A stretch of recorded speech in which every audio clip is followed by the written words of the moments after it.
Hello good morning દોસ્તો, very warm welcome to all મિત્રો. ગયા વિડિયો લેક્ચરની અંદર આપણે સ્વાધ્યાય 1.3 ના ત્રીજા દાખલા સુધી કર્યા હતા. આઈ હોપ બધાએ વ્યવસ્થિત છે એ સમજી લીધા હશે અને પોતાની નોટબુક પણ બનાવી લીધી હશે. હવે આપણે ચોથા દાખલાથી આગળ વધીએ છીએ મિત્રો. તો આજે ચોથા દાખલાની અંદર એવું કીધું છે આપણને કે નીચે આપેલા ગણોના તમામ ઉપગણો લખો. ઓકે, એની અંદર કેટલા ઘટકો છે એના આધારે એના ઉપગણો બની શકે. આપણે સૂત્ર જાણીએ છીએ એના ઉપગણો કેટલા બનવા જોઈએ એના માટે 2n n છે ઈ ગણની અંદર આવેલા ઘટકોની સંખ્યા દર્શાવે છે. તો 2n જેટલા એના ઉપગણો બની શકે. ખાલી ગણને અને ઈ ગણ પોતે હોય એને તો આપણે ભૂલવાના જ નહીં મિત્રો. એ બે તો એના ઉપગણ થશે. એ સિવાયના બાકીના છે એના ઘટકો કેટલા છે એ પ્રમાણે આપણે બનાવશું. તો 2n પ્રમાણે અહીંયા એક જ ઘટક a છે તો 2:1 એટલે આના બે ઉપગણ થશે, એક ખાલી ગણ અને એક આ પોતે. ઓકે, તો આના ઉપગણો ક્યાં થશે તો કે એક ખાલી ગણ અને એક આ ગણ છે પોતે. હવે અહીંયા જોશું તો બે ઘટકો આવે છે તો 2:2 એટલે આના ચાર ઉપગણો થવા જોઈએ. તો આના ઉપગણો શું થશે તો કે ખાલી ગણ, પછી જે ઘટકો અંદર આવતા હોય એ પહેલા એકાંકી ગણ તરીકે એક એક ઘટકના ઉપગણ બનાવવાના, પછી બે બે ઘટક એટલે કે ab. એટલે અહીંયા ચાર ઉપગણો બનશે. બે ઘટક છે એટલે 2:2 એટલે 2 નો વર્ગ 4 ઉપગણો મળશે. એવી જ રીતે અહીંયા 3 છે તો એના 2 ની 3 ઘાત એટલે 8 મળશે ઉપગણો આપણને. અહીંયા આના ઉપગણો શું થશે મિત્રો તો કે એક ખાલી ગણ એક એકાંકી ગણ સ્વરૂપે લખીએ તો 1 2 અને 3 ને પહેલા એકાંકી ગણ સ્વરૂપે લખવાના. એટલે પહેલા એક એક ની જોડી બનાવવાની, પછી બે બે ની જોડી અને પછી છેલ્લે 3 વાળો એ પોતે જ 2 3, પછી 1 સાથે 2, પછી 1 સાથે 3 અને 2 સાથે 3 અને ઈ પોતે 1 2 3 બે વાળા લખાઈએ પછી 3 વાળો એ પોતે જ થઈ જશે. એટલે આ રીતે ઉપર 4 અને નીચેના 4 એટલે 2 નો ગણ 8 ઉપગણો એના આપણને મળી ગયા છે. હવે આ ચોથો છે એ તમારા માટે ચાલો કયો જોઈએ મને. ખાલી ગણ આપ્યો છે. હવે ખાલી ગણની અંદર તમે જોવા જાઓ તો એક્ચ્યુઅલી ખાલી ગણ એટલે શું છે? કાંઈ નથી એની અંદર. ઓકે, ખાલી ગણ એટલે એની અંદર કાંઈ નથી એટલે એની સભ્ય સંખ્યા શું થઈ? 0 થઈ. તો 2 ની n ઘાતમાં 2 ની 0 ઘાત કરો તો 2 ની 0 ઘાત, કોઈ પણ ની 0 ઘાત એટલે 1 થાય. એટલે ખાલી ગણનો ઉપગણ ઈ પોતે ખાલી ગણ જ થશે, બીજું કોઈ થઈ શકે નહીં. ઉપગણ ખાલી ગણનો ઉપગણ એક જ ખાલી ગણ પોતે એટલે એક જ એવો ગણ છે કે જેનો ગણ એક જ હોય. બાકી કોઈ પણ એકાંકી ગણ હોય કે એક કરતાં વધારે ઘટકો વાળા ગણ હોય તો એના ઉપગણ હંમેશા ઓછામાં ઓછા બે તો હોય જ. ઓકે, એક ખાલી ગણ જ એવો છે કે એના ઉપગણોની સભ્ય સંખ્યા વન એન્ડ ઓન્લી એક જ થશે. ઓકે, તો નોંધી લ્યો મિત્રો આને.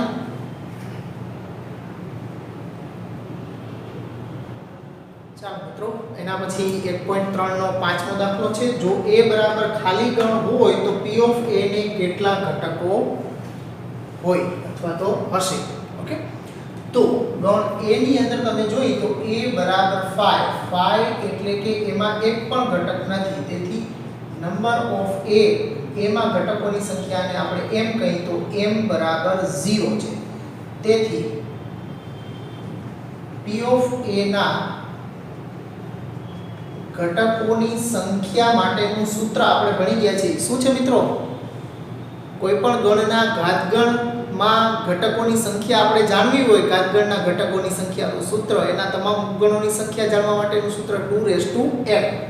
ઘટકોની સંખ્યા બરાબર 2m બરાબર 2:0 બરાબર 1 થશે. ઓકે, એટલે p ઓફ a છે ઈ ખાલી ગણ પોતે જ થશે, એનો ઉપગણ એક જ થશે.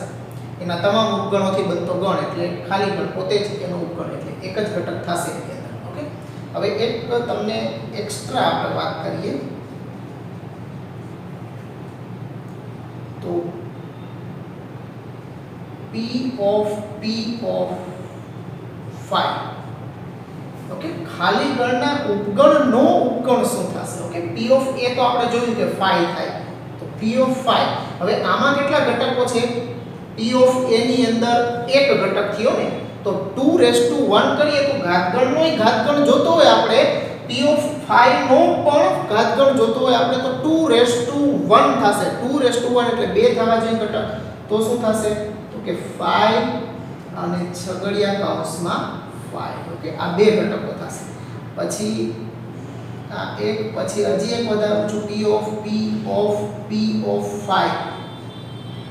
ઓકે, આવું હશે. તો હવે તમે જોશો આમાં તો ઘટકોની સંખ્યા 2 થઈ છે. 2 એટલે 2 એટલે 2 ની 2 ઘાત એટલે 4 થશે. તો આના ઉપગણો 4 મળશે. એક ખાલી ગણ, એક છગડિયા કૌંસમાં ખાલી ગણ, એક આનો એકાંકી ગણ, એક આનો એકાંકી ગણ, એટલે ડબલ છગડિયા કૌંસ કરવાના. ઓકે, અને પછી એક બે હોય એવું, એટલે 5 અને છગડિયા કૌંસમાં 5 ઈ પોતે. ઓકે, તો આ થશે 1 2 3 અને 4.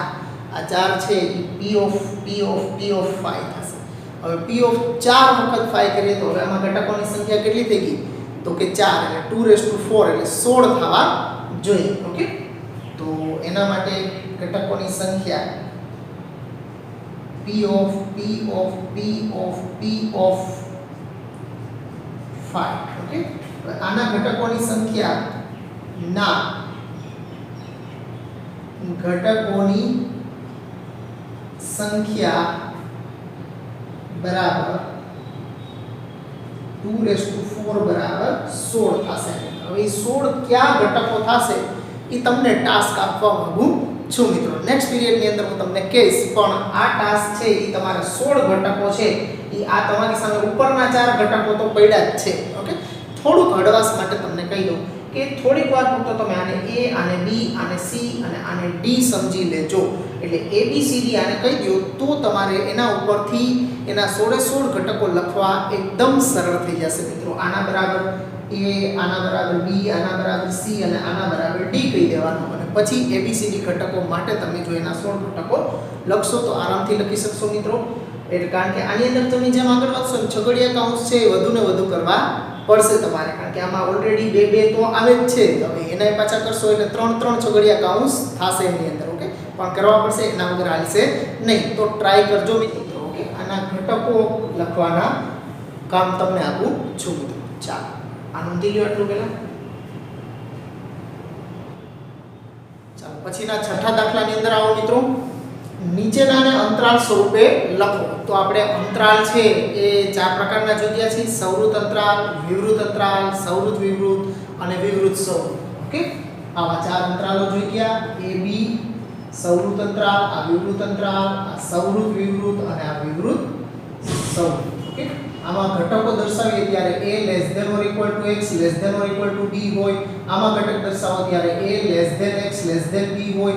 આમાં ઘટક દર્શાવો ત્યારે a <= x b હોય. આમાં a x b. ઓકે, તો આ પ્રમાણે એટલે નિશાનીઓ આમાં તમારે છે આ નિશાનીઓને ફોલો થવાનું છે. લેસ ધેન સાથે ઇક્વલ ટુ આવે તો મોટો કૌંસ, અને ખાલી લેસ ધેન હોય તો તમારે નાનો કૌંસ કરવાનો છે. અને આ અંતરાલ છે સંવૃત અંતરાલ, વિવૃત અંતરાલ, સંવૃત વિવૃત અને વિવૃત સંવૃત અંતરાલ છે. તો આ ચારેય અંતરાલની અંદર હંમેશા એનો x belongs to r જ હોવો જોઈએ. x belongs to r હોય એના જ અંતરાલ બને. x belongs to n કે z કે q હોય તો એના અંતરાલ બનતા નથી. વાસ્તવિક સંખ્યાઓ, કારણ કે અંતરાલ છે એની વચ્ચેના તમામ વાસ્તવિક સંખ્યાઓનો સમાવેશ કરતો હોય છે, એટલા માટે અંતરાલ છે એ હંમેશા વાસ્તવિક સંખ્યા માટે જ બની શકે.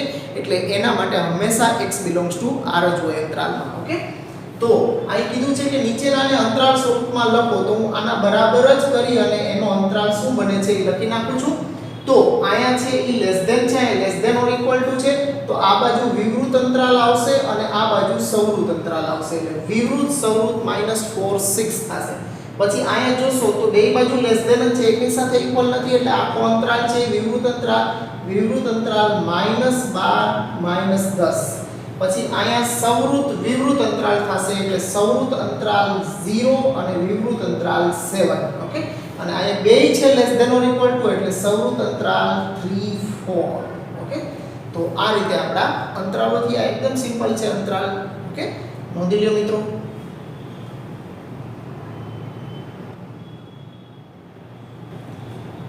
સાતમા દાખલાની અંદર છઠ્ઠા દાખલામાં કર્યું તો એનું ઉલટું કામ કરવાનું છે. ત્યાં આપણે ગુણધર્મના સ્વરૂપમાં જે ગણ લખેલો હતો એને અંતરાલ સ્વરૂપમાં ફેરવો હતો. અહીંયા અંતરાલ સ્વરૂપને ગુણધર્મ સ્વરૂપમાં લખવાના છે. તો એકદમ સરળ આ રીતે લખવાનું આપણે થશે x કે જ્યાં x belongs to r લખવાનું અને અહીંયા વિવૃત અંતરાલ છે એટલે -3 less than x less than 0 less than સાથે ઇક્વલ ટુ નથી કરવાના. ઓકે, ચોરસ કૌંસ આવે તો જ ઇક્વલ ટુ કરવાના થાય, નાનો કૌંસ આવે તો ખાલી લેસ ધેન જ રાખવાના. ચાલો આના માટે લખીએ તો x કે જ્યાં x belongs to r છે અને અહીં સંવૃત અંતરાલ છે એટલે 6 less than or equal to x less than or equal to 12. Okay, પછી એ જ રીતે અહીંયા વિવૃત સંવૃત અંતરાલ છે તો x કે જ્યાં x belongs to r અને 6 less than x less than or equal to 12 થશે. પછી એ જ રીતે સંવૃત વિવૃત અંતરાલ છે તો એના માટે x કે જ્યાં x belongs to r -23 less than or equal to x less than 5. એકદમ સિમ્પલ. નોટ કરી લો મિત્રો.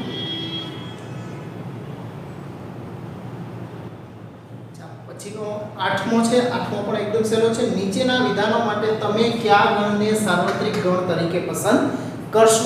ઓકે, એટલે એના આપેલો જે ગણ છે ઈ સમાઈ જાય એવો આપણે સાર્વત્રિક ગણ લઈ શકીએ મિત્રો. તો અહીંયા પહેલું છે કાટકોણ ત્રિકોણોનો ગણ આપ્યો છે. તો કાટકોણ ત્રિકોણ છે બધા જ ત્રિકોણ જો લઈ લઈએ તો એમાં કાટકોણ ત્રિકોણ પણ આવી જાય. એટલે આપણે આના માટે સાર્વત્રિક ગણ લેશું u બરાબર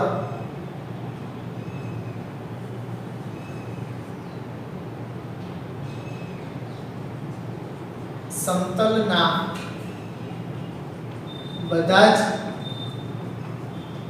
ત્રિકોણોનો સમૂહ અથવા તો ગણ પણ કહી શકો તમે. અને આયા પણ જેમ ત્રિકોણની વાત થતી હતી એમાં અહીંયા પણ ત્રિકોણની જ વાત થાય છે. તો સમદ્વિભુજ ત્રિકોણોનો ગણ છે એ બધા ત્રિકોણ લઈ લ્યો એટલે બેયમાં એક જ સરખું લખી નાખીએ સમતલમાં.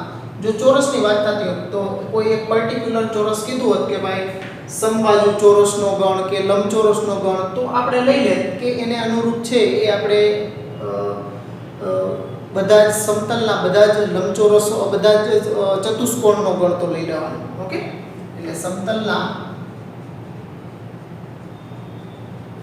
બધા જ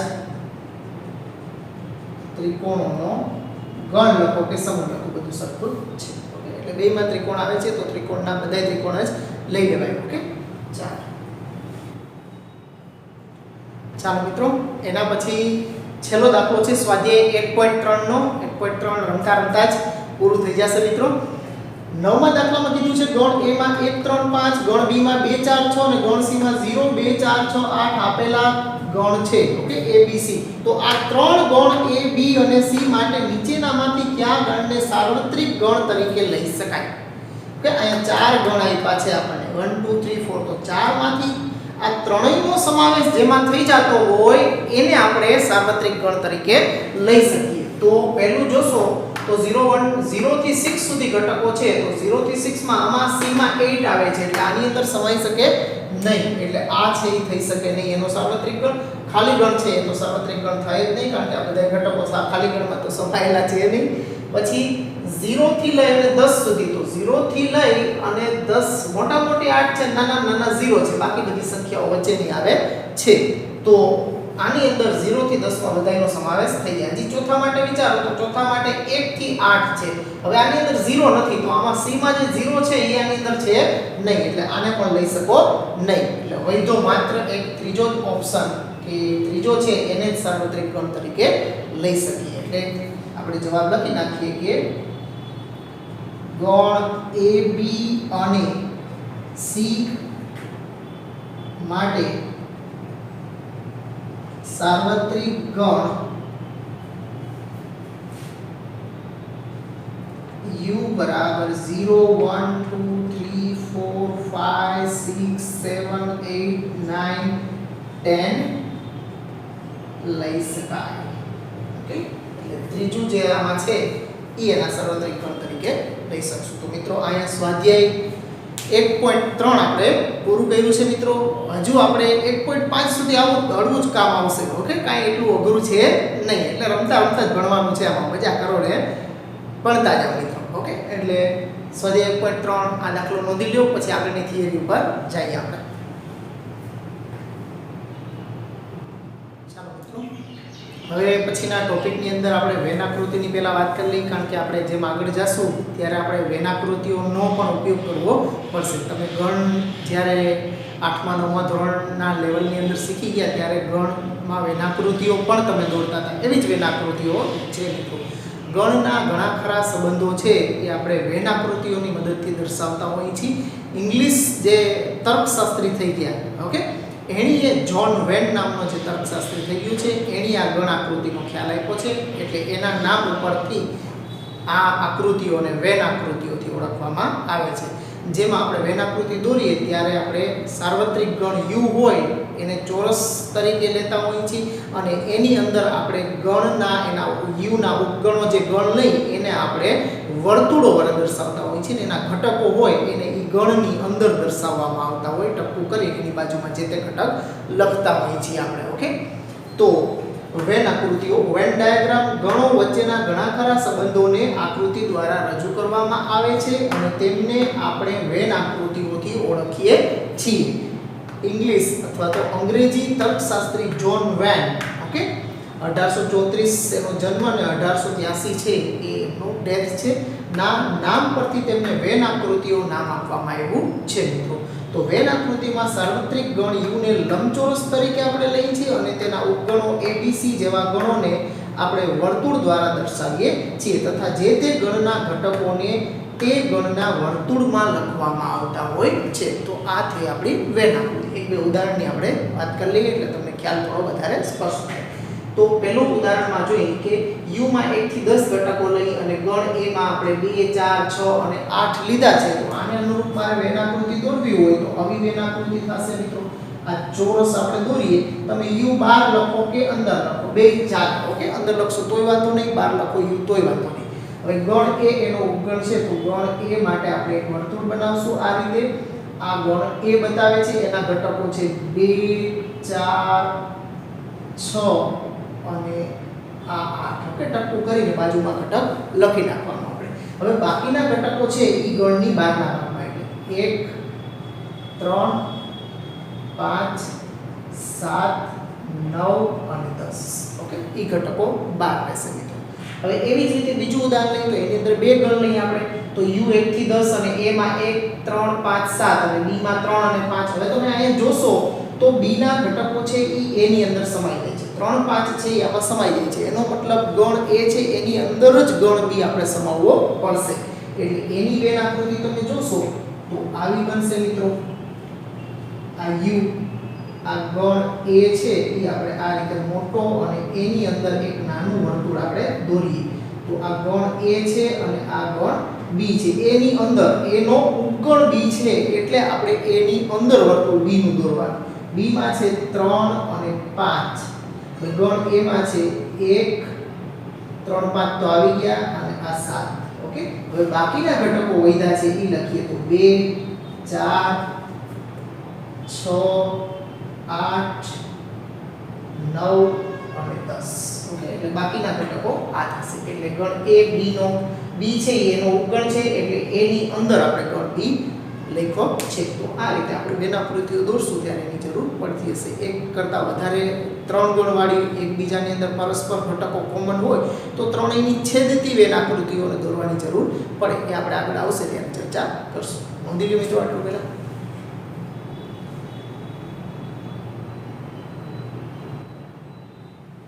ચાલો મિત્રો, વેન આકૃતિની વાત કરી. હવે વેન આકૃતિ પછી આપણે ગણ ક્રિયાઓની વાત કરીએ. ગણ ક્રિયાઓમાં આપણે યોગ ગણ, છેદ ગણ, તફાવત ગણ, પછી આપણે પૂરક ગણની અને એની વાતો કરશું ને એના ગુણધર્મો જોશું. પહેલા આપણે યોગ ગણની વાત કરીએ મિત્રો.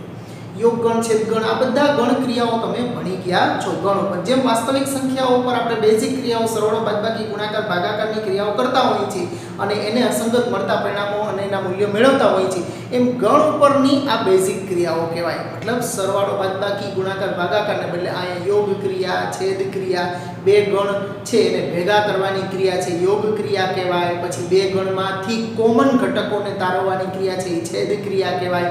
એક ગણના ઘટકોમાંથી બીજા ગણના ઘટકોને બાદ કરવાની ક્રિયા છે એને તફાવત ક્રિયા કહેવાય મિત્રો. પછી પૂરક ગણ, તો કે યુ માંથી કોઈ ગણના ઘટકોને બાદ કરી નાખીએ અને બાકી જે યુના ઘટકો વધે એને આપણે એનો પૂરક ગણ કહેતા હોઈએ છીએ. તો પહેલા આપણે યોગ ગણ જે યોગ ક્રિયાની વાત કરીએ તો યોગ ક્રિયા છે એમાં યોગ ગણ છે એને યુનિયન કહેવાય ઇંગ્લિશમાં, અને યોગ ક્રિયા હોય એમાં બે ગણ એ અને બી હોય તો એ ગણ એમાં આવેલા બધા ઘટકો અને ગણ બીમાં આવેલા ઘટકો, એટલે એમાં હોય અથવા ગણ બીમાં હોય એવા તમામ ઘટકોથી બનતા ગણને એ અને બીનો યોગ ગણ કહેવાય. એટલે બેમાં હોય એવા બધા ઘટક લઈ લેવાના, પણ એકનો એક ઘટક બે વાર આવી જાય નહીં એનું ધ્યાન રાખવાનું. એકનો એક ઘટક આપણે કારણ કે ગણમાં બે વખત લખતા નથી એટલે એક જ વખત, એટલે બેયના ઘટકો તમામ ઘટકો છે એ અને બીના યોગ ગણમાં આવી જશે. એના માટેનો સંકેત એ યોગ બી છે એનો આપણે ઉપયોગ કરતા હોઈએ છીએ. એ યોગ બી વડે એને દર્શાવાય. એટલે યોગ ગણ યુનિયન ગણ એ અથવા ગણ બીમાં આવેલા એટલે કે બંને ગણના બધા જ ઘટકો સહિત તમામ ઘટકોથી બનતા ગણને એ અને બી નો યોગગણ કહેવાય. એને સંકેતમાં એ યોગ બી વડે દર્શાવાય. એના માટેનો સંકેત વચ્ચે યુ લખવાનો આપણે. ઓકે, તો એ યોગ બી નું ગણ સ્વરૂપ આવું થશે. એ યોગ બી બરાબર ગુણધર્મની રીતે x કે જ્યાં x belongs to a અથવા x belongs to b. એટલે યોગ ક્રિયા એટલે મગજમાં હંમેશા ફિટ રાખજો મિત્રો, અથવા થશે. ઓકે, તો આને સંગત આપણે વેન આકૃતિ પણ દોરી શકીએ. યોગ ક્રિયાની વેન આકૃતિ કેવી થશે મિત્રો? બે ગણને સંગત આપણે વાત કરીએ તો આ બે ગણ છે, આ u, આ ગણ a છે અને આ ગણ b હોય તો બંનેના તમામ ઘટકો એટલે આ જે હું શેડેડ પાર્ટ કરું છું એ બધુંય આવી જવું જોઈએ. ઓકે, આ બધુંય છે એ ગણ a અને b નો યોગગણ દર્શાવે છે. આ a યોગ b ની વેન આકૃતિ થઈ કહેવાય. દાખલા તરીકે એક ઉદાહરણ પણ આપણે જોઈ લઈએ. દાખલા તરીકે ગણ a ની અંદર -1 0 2 5 7 આટલા ઘટકો રાખીએ આપણે, અને ગણ b માં આપણે લઈ -3 0 1 2 7 અને 8 આટલા ઘટકો લઈ. હવે અમારે બે ગણનો યોગગણ કરવો એટલે a યોગ b બરાબર આમાં હોય એવા તમામ ઘટકો લેતા જાઓ. તો -3 પહેલા રાખો તો -3 -1 0 1 2 પછી 5 7 અને 8. તો a અને b માં હોય એવા બધાય ઘટકો આવી ગયા છે. કોમન ઘટક ક્યાં ક્યાં હતા? તો કે 0 એક કોમન હતા, 1 2 કોમન હતા અને 1 7 કોમન હતા. તો 0 2 અને 7 એક એક વાર લખ્યા છે. બાકીના જે બેમાં હતા એ તમામ ઘટકો આપણે લખી નાખ્યા છે. તો આ a અને b નો યોગગણ કર્યો કહેવાય મિત્રો. એકદમ ઈઝી છે. હવે એના પછી યોગ ક્રિયાના ગુણધર્મોની વાત કરીએ તો જેમ આપણે સરવાળા, ગુણાકાર, ભાગાકાર, બાદબાકી આ બધા માટે આપણે જેમ ક્રમના નિયમનું પાલન થાય છે કે નથી થતું એના ગુણધર્મો, સરવાળો અને ગુણાકારની ક્રિયાની અંદર છે એ ક્રમના નિયમનું પાલન થતું હોય છે, જ્યારે બાદબાકી અને ભાગાકારમાં આપણે જાણીએ છીએ કે ક્રમનો નિયમ જળવાતો નથી. તો એમ અહીંયા યોગ ક્રિયા માટે શું આ નિયમોનું પાલન થાય છે? એટલે કે ક્રમના નિયમનું પાલન થાય છે. a નો b સાથે યોગ કરું કે b નો a સાથે યોગ કરું, કાંઈ એના મૂલ્યમાં ફેર પડે? તો કે ના મિત્રો, કાંઈ ફેર પડતો નથી, બંને સમાન પરિણામો આપે. એટલે ક્રમના નિયમનું યોગ ક્રિયા માટે પાલન થાય છે. એટલે a યોગ b લખો કે b યોગ a લખો, બંને સરખું જ પરિણામ આપે આપણને, એના મૂલ્ય બેયના સરખા મળે. એ રીતે જૂથના નિયમ માટે 3 ગણની જરૂર પડે કે તમે a યોગ b યોગ c કરો કે a યોગ b યોગ c. 3 ગણનો યોગગણ કરવો હોય કે એનાથી વધારે ગણનો યોગગણ કરતા હોય ત્યારે તમે હંમેશા બે ગણનો યોગ ભેગો કરશો. તો તમે 3 ગણના યોગગણ માટે છેલ્લા બે ગણ b અને c ના જૂથ લઈ અને એનો બેનો યોગગણ કરી પછી a સાથે યોગ કરો કે પછી a અને b નો યોગ કરીને પછી c સાથે યોગ કરો તો બંને પરિણામ તમને સરખા જ મળે. એટલે યોગ ક્રિયા છે એ જૂથના નિયમનું પાલન કરે છે. એ જ રીતે તટસ્થ ઘટક અથવા તો એકમ ઘટક એના માટે જેમ ગુણાકાર સરવાળાની ક્રિયા માટે તટસ્થ ઘટક 0 છે, ગુણાકારની ક્રિયા માટે તટસ્થ ઘટક 1 છે, એમ યોગ ક્રિયા માટે એકમ ઘટક અથવા તો એનો તટસ્થ ઘટક કયો તો એ કોણ થશે તો કે ખાલી ગણ. ખાલી ગણ સાથે આપણે કોઈ પણ ગણનો phi યોગ a કરીએ તો ઈનો ઈ જ ગણ આપણને મળે એટલે કે a. એટલે કે 0 + 5 કરીએ તો 5 મળે, પછી ગુણાકારની ક્રિયામાં આપણે 3 × 1 કરીએ તો 3 મળે. એમ યોગગણની ક્રિયામાં phi સાથે કોઈ પણનો યોગ કરવામાં આવે તો ઈ જ ઘટક મળે આપણને. એટલે ખાલી ગણ છે ઈ યોગ ક્રિયા માટેનો તટસ્થ ઘટક અથવા તો એકમ ઘટક છે. તેથી phi a યોગ ક્રિયા નો એકમ ઘટક છે એવું આપણે કહી શકીએ મિત્રો. પછી સ્વયંઘાતીનો નિયમ, સ્વયંઘાતી આઇડેમ્પોટેન્ટ લો. ઓકે, આને કમ્યુટેટિવ લો, એસોસિએટિવ લો, આઇડેન્ટિટી લો અને આઇડેમ્પોટેન્ટ પોતાની સાથે નો તમે યોગ કરો એટલે એ યોગ એ કરો તો ઈ ગણ પોતે જ મળે તમને. એ યોગ એ બરાબર એ જ થશે. પછી યુ નો નિયમ, યુ નો એટલે કે સાર્વત્રિક ગણ સાથે કોઈ પણ ગણનો યોગગણ કરીએ તો શું થાય એટલે કે યુ યોગ એ નો આપણે યુ સાથે યોગગણ કરીએ તો એ છે તો યુ માં સમાયેલો જ હોય એટલા માટે બેયનો યોગગણ છે એ હંમેશા યુ આવશે. સાર્વત્રિક ગણ યુ જ આવશે. તો આ 5 એના ગુણધર્મો છે. આ યોગગણ, એની વેનાકૃતિ અને ઉદાહરણ એકદમ વ્યવસ્થિત બધાને યોગ ક્રિયા સમજાઈ ગઈ હશે. નોંધી લો એક વખત, દાખલાઓનો ઉપયોગ કરશું. હવે આના પછી આપણે છેદ ક્રિયાની વાત કરશું. નોંધી લો મિત્રો. ચાલો મિત્રો, એના પછી છેદ ક્રિયાની વાત કરી લઈએ. છેદગણ, ઇન્ટરસેક્શન સેટ. કોઈ પણ બે ગણનો છેદગણ મેળવવો એટલે શું તો કે a અને b બે ગણ હોય તો એનો છેદગણ મેળવવો મતલબ ગણ a અને ગણ b બેયમાં આવતા હોય એવા સામાન્ય શબ્દો, બંને સભ્યો બેયમાં આવતા હોય એવા સામાન્ય સભ્યો a માં હોય અને b માં હોય, બેયમાં હોય એવા કોમન ઘટકો આપણે લઈ અને એનાથી જે ગણ બનાવીએ એને ગણ a અને b નો છેદગણ મેળવો કહેવાય. અને એના માટેનો સંકેત હોય એ નીચે આમ ઇન્ટરસેક્શન માટેનો યુ કરીએ એટલે બદલે ઊંધું યુ કરવાનો આપણે. ઓકે, a/b એના માટેનો સંકેત છે. એટલે ગણ a અને ગણ b બંનેમાં હોય તેવા સામાન્ય ઘટકોથી બનતા ગણને a અને b નો છેદગણ કહે છે. તેને સંકેતમાં a/b વડે દર્શાવાય છે. અને એનું ગણ સ્વરૂપ a/b = x કે જ્યાં x belongs to a અને વચ્ચે અને લખવાનું. યોગગણ હોય તો વચ્ચે અથવા લખવાનું અને છેદગણ હોય તો વચ્ચે અને લખવાનું અને x belongs to b. Okay, તો આની વેનાકૃતિ પણ આપણે જોઈ જઈએ. એની વેનાકૃતિ આપણે બનાવીએ a/b માટે તો આવી થશે. આ સાર્વત્રિક ગણ u, આ ગણ a, આ ગણ b. તો બેયમાં આવતો હોય એવો ભાગ આટલો થશે. તો આ ભાગ જે બતાવે છે આ ભાગ ઓકે a/b બતાવે છે. આટલો ભાગ બેની વચ્ચેનો જે કોમન ભાગ છે e. ઓકે, તો દાખલા તરીકે ઉદાહરણ પણ જોઈ જઈએ.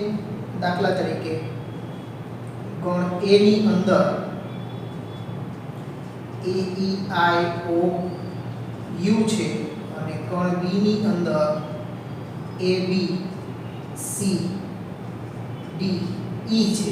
ઓકે, તો a/b બરાબર ઓકે a અને b બેયમાં હોય એવા કોમન ઘટકો તો કે એક a છે અને એક e છે. તો a e છે એ બેયનો કોમન ઘટક થશે. ઓકે, તો છેદગણ મેળવો ત્યારે બેયમાં હોય એવા ઘટકોથી બનતો ગણ બનાવો એને છેદગણ કહેવાય. વેરી સિમ્પલ મિત્રો. ઓકે, જેમ યોગ ક્રિયાના ગુણધર્મો જોયા હતા એવા જ ગુણધર્મો આપણે છેદ ક્રિયા માટે. જેમ યોગ ક્રિયાની અંદર તટસ્થ ઘટકનું અસ્તિત્વ હતું, અહીંયા તટસ્થ ઘટકનું અસ્તિત્વ ન મળે. ઓકે, આના માટે એકમ ઘટક હોતો નથી. ઓકે, તો ક્રમના નિયમનું જેમ યોગગણમાં પાલન થતું હતું એમ છેદગણમાં પણ પાલન થશે. એટલે a/b લખો કે b/a લખો, બંને એક જ કહેવાય. એમ જૂથના નિયમનું પણ પાલન થાય છે.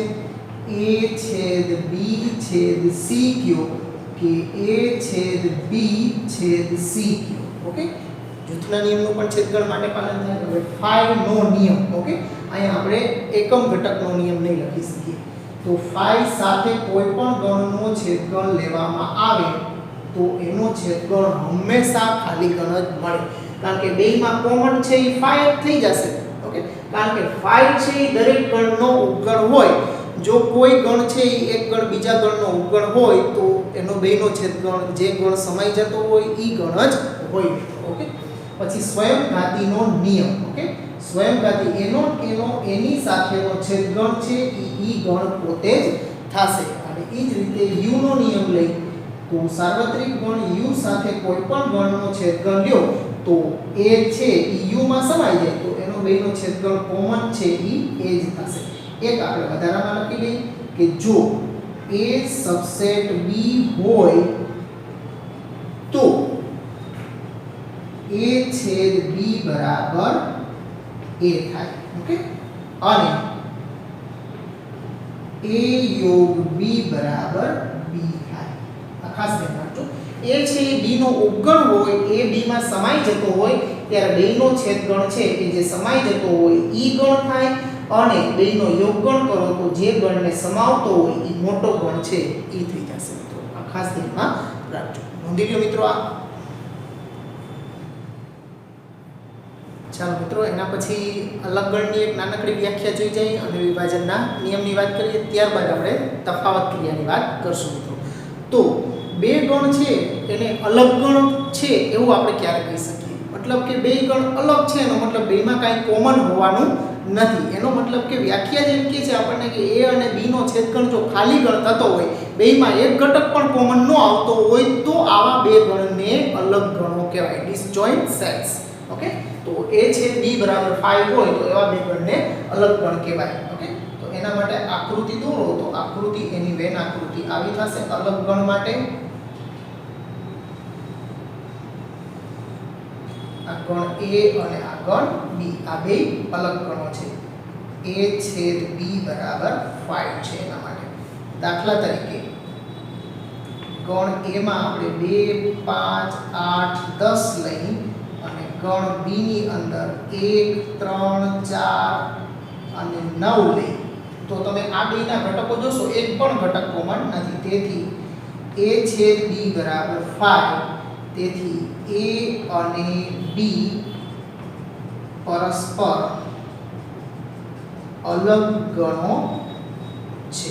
ઓકે, એટલે બે ગણ અલગ ગણ છે એ ક્યારે હોઈ શકે? તો કે બેયનો છેદગણ છે એ ખાલી ગણ થાય ત્યારે હોઈ શકે. મિત્રો હવે વિભાજનના નિયમો. વિભાજનમાં જેમ આપણે સરવાળા ગુણાકારનું સરવાળા પર વિભાજનને કરતા હોઈએ છીએ એમ અહીંયા આપણે યોગનું છેદફળ આપણે કરતા હોય કે 3 * 5 + 7 બરાબર આ ગુણાકાર છે તો આપણે આમ કરી શકીએ 3 * 5 + 3 * 7. ઓકે, તો આ ગુણાકારનું સરવાળા પર વિભાજન કર્યું કહેવાય, પણ ઉલટું સાચું નથી થતું આમાં. એટલે કે આવું નથી થતું 3 + 5 * 7 = 3 + 5 * 3 + 7. ઓકે, એટલે આ નિયમ નથી, આ જ નિયમ છે. એટલે ગુણાકારનું સરવાળા પર વિભાજન થાય જ્યારે સરવાળાનું ગુણાકાર પર વિભાજન થઈ શકતું નથી.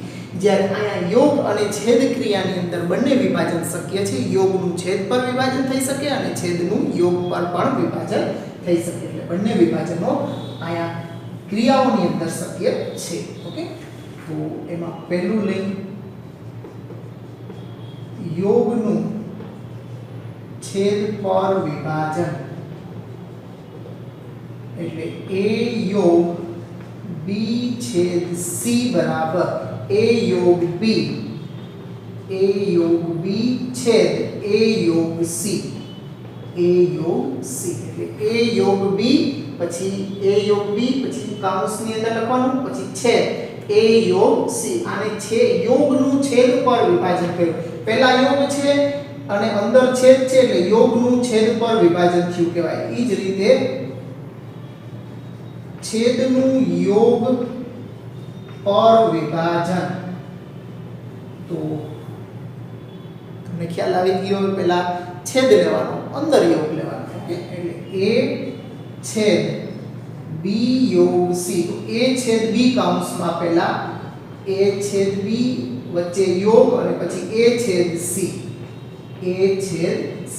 તો આ આ બે વિભાજનના નિયમો છે, યોગનું છેદ પર અને છેદનું યોગ પર વિભાજન, અને આ અલગ ગણની વ્યાખ્યા. નોંધી લ્યો મિત્રો આને બેને. ચાલો મિત્રો એક નાનકડો ક્રિયા જોઈ જાય, તફાવત ક્રિયા એટલે કે તફાવત ગણ, ડિફરન્સ સેટ. ઓકે, જેમ આપણે બાદબાકી કરીએ છીએ, આંકડાની બાદબાકી કરીએ, અહીંયા ગણની બાદબાકી, એક ગણના ઘટકોમાંથી બીજા ગણના ઘટકો બાદ કરવા, એટલે કે આંકડાઓની બાદબાકી નહીં થાય. ઘટકો બે ગણમાં જે કોમન આવતા હશે એમાં અને બી માં જે કોમન હોય એ બી ના જે કોમન ઘટકો એમાં આવતા હોય એ બી ના ઘટકો આપણે કાઢી નાખવાના. બાકી જે એ ના ઘટકો વધે એ આપણે રાખવાના. ઈ ક્રિયા કરીએ અને એ અને બી ના તફાવતની ક્રિયા કહેવાય, અને એને સંકેતમાં a - b વડે દર્શાવાય. એટલે ગણ a માં હોય પરંતુ ગણ b માં ન હોય, a માં હોય અને b માં ન હોય, એનો મતલબ કે b માં હોય એવા ગણ a ના કોમન ઘટકો છે એ આપણે એમાંથી કાઢી નાખવાના, અને બાકી જે ગણ a માં વધે એટલા જ ઘટકો રાખવાના. તો ઘટકોથી બનતા ગણને a અને b નો તફાવત ગણ કહે છે, અને સંકેતમાં a - b વડે દર્શાવાય છે. જ્યાં a - b બરાબર x, કે જ્યાં x છે એ a માં છે પણ x છે એ b માં નથી. ઓકે, તો આના માટે પણ વેન આકૃતિ આપણે બનાવી શકીએ. પછી આપણે એક ઉદાહરણ પણ જોઈએ. વેન આકૃતિમાં આપણે આ રીતે u, આ a અને આ b, આ a આ b, તો માત્ર a ના જ ઘટકો લેવાના છે, છેદગણના ઘટકો પણ આપણે નથી લેવાના. એટલે આ છેદગણના ઘટકો પણ નહીં આવે. આટલો જે ભાગ છે આ a - b બતાવે છે, આ a - b છે, આટલો ભાગ છે. ઓકે, આ ભાગ પણ નહીં આવે, અને b નો ટૂંકમાં b નો આખો ભાગ નીકળી જશે. b ના સિવાયના a ના ઘટકો થયા, એટલે આ ભાગ છે એ a - b બતાવે છે. જેમ a - b કર્યું એમ b - a પણ કરી શકીએ આપણે મિત્રો. તો એક b - a ની પણ સાથે સાથે વાત કરી દઈએ. તે જ રીતે b - a બરાબર x, કે જ્યાં x is belongs to b અને x is not belongs to a થશે. તો એની વેન આકૃતિ તમને દોરું તો એની વેન આકૃતિ આવી થશે. આ a અને આ b, આ ભાગ જે થશે એ b - a થશે. ઓકે,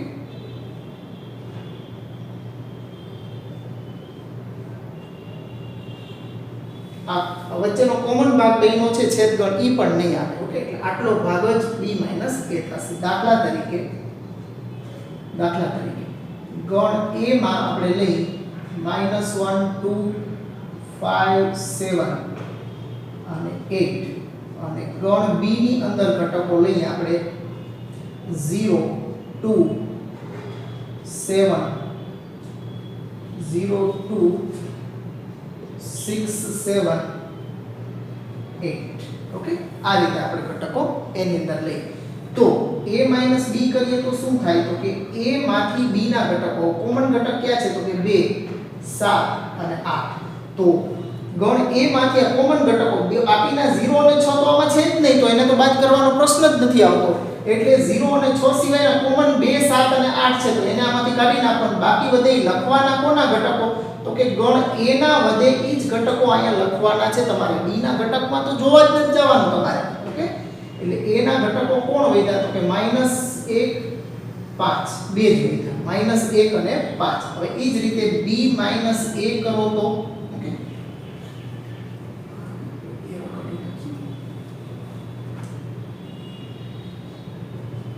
એ જ રીતે b - a કરશો તો b - a માં b માંથી a ના કોમન ઘટકો એટલે 0 2 7 અને 8 કાઢી નાખશો તો 0 અને 6 જ વધશે. 0 અને 6 એટલે જે વધે એ b ના ઘટકો અહીં લખાશે. એમ અહીંયા a માંથી બાદ થાય ત્યારે a ના વધ્યા હોય ઘટકો લખવાના રહેશે. તો મિત્રો એક આકૃતિમાં આપણે આ રીતે દર્શાવીએ